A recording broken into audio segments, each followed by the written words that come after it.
Hey guys, let's do a quick review on the Toro 1028 OHXE. And I mean, let's just start right here. So you're probably looking at these models wondering what's OHXE, OHAE, whatever that is.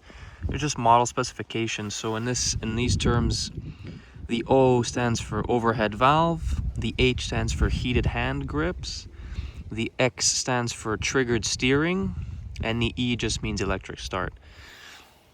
Now in some models you might see OHAE or OAE. The A would just stand for automatic steering instead of triggered. So triggered steering is this, which just allows you, so right now I can't really turn it easily, but if I do the steering, suddenly I can turn the whole machine very easily with one hand. These newer Toros come with LED lights instead of the big halogen. The older models used to have the big light right here. And the older models as well had this entire section was made out of a big piece of stupid plastic, and so was the chute.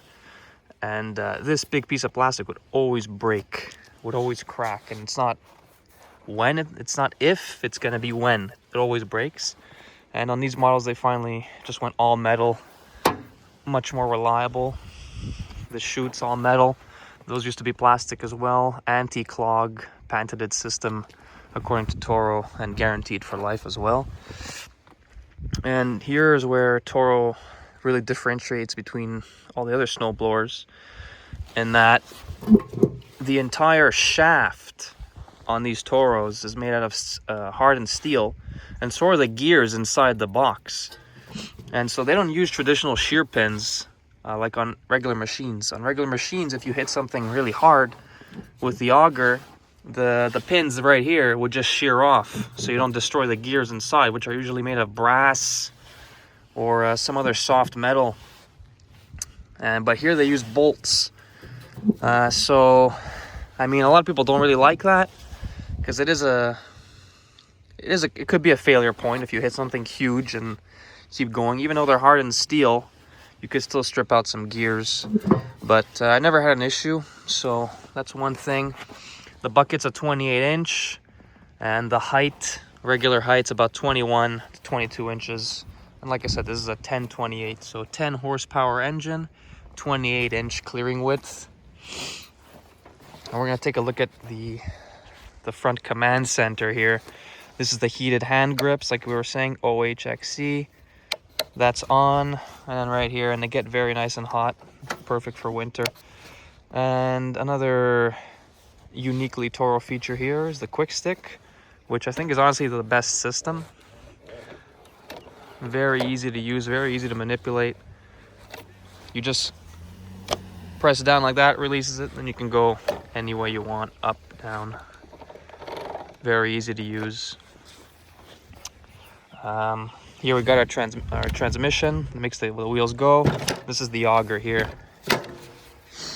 And like I said, the trigger steering, each side has its own. You can unblock each wheel, make turning easier for each side. Let's do a quick walk around here, take a look at it. It's a very nice machine. Works extremely well. Never had an issue piling in. Motor on this is a 302cc.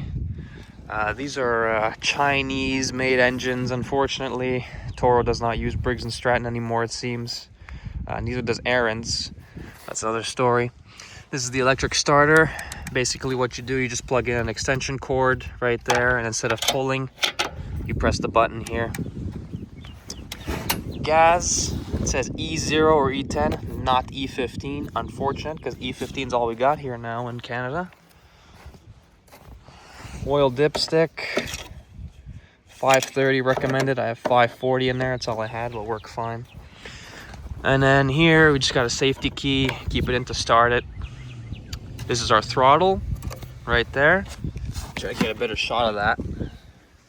Throttle off, on. We got our gas valve. Whoop, let me get another shot of that. Sorry about that. Gas valve. That's on. And we got our choke here.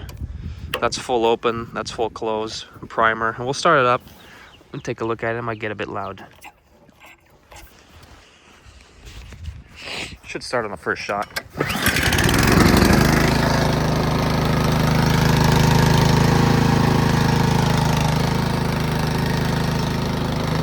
I'm gonna let it warm up. Turn the hand grip, because why not?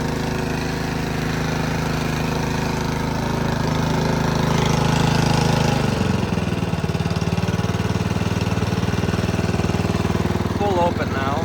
Just lower the throttle a bit. And here's the transmission stick. So we got 2 reverse gears and 6 forward gears.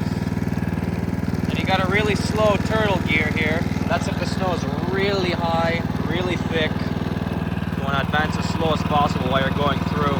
That's how slow turtle is. And then after turtle we got 1. This was a bit quicker. And let's go 6. And to get the full speed we have to be at full throttle.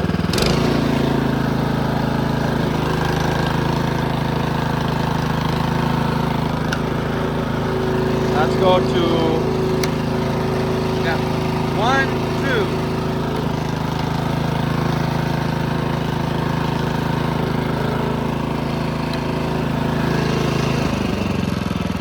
Now I want to show you the triggered steering, how it works, but it's hard to do when I have one hand on the camera, but I will show you how the auger works.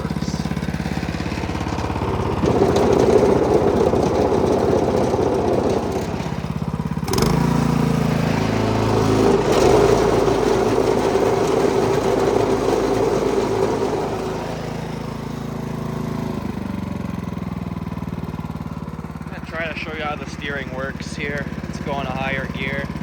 We're just gonna try to do a right turn. Whoops, left turn, sorry. And you see how it works. That wheel's no longer engaged. Now it's re-engaged. It's going. Let's do it again. Disengaged. Now I can easily turn to the left.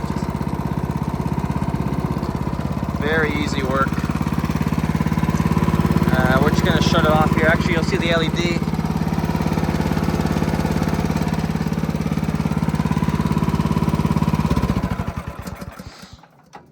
Yeah, so the triggered steering works extremely well. I would not recommend the automatic steering. I had one of those, and what ends up happening is it's just one wheel that that unlocks, basically. So it's not as easy to turn it any direction you want. And because one wheel is always like on the verge of being locked or unlocked with the automatic steering, you'll find that as you're going, if there's little grip on the ground and let's say icy conditions, the automatic steering will think that you're trying to make a turn, and as you're going, it'll want to like always turn off to the other side, like kind of like something like this, and you're always having to fight it. Whereas this, it's just your choice. You get to turn wherever you want. Much preferred. But there's no snow for me to show you guys how well this thing really works. Next snowstorm, I will definitely make a video showing you guys. I do have a short on my channel going through like a 25-inch snowbank, 30-inch about, and it just eats right through it. This thing is a total tank.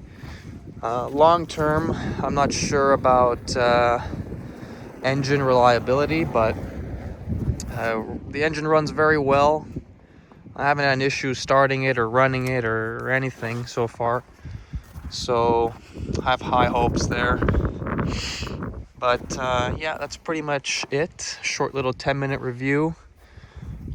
I think I covered everything here. Not really much else to speak of. Like typical snowblower, you can empty the oil from here. I just use a suction. Just go right from the top. Less of a mess. But yeah, that's pretty much it. I highly recommend these. They're expensive machines, but very worth it. The construction is very well made now. I would never recommend to anybody to purchase the ones with the plastic cover here. Do not buy those.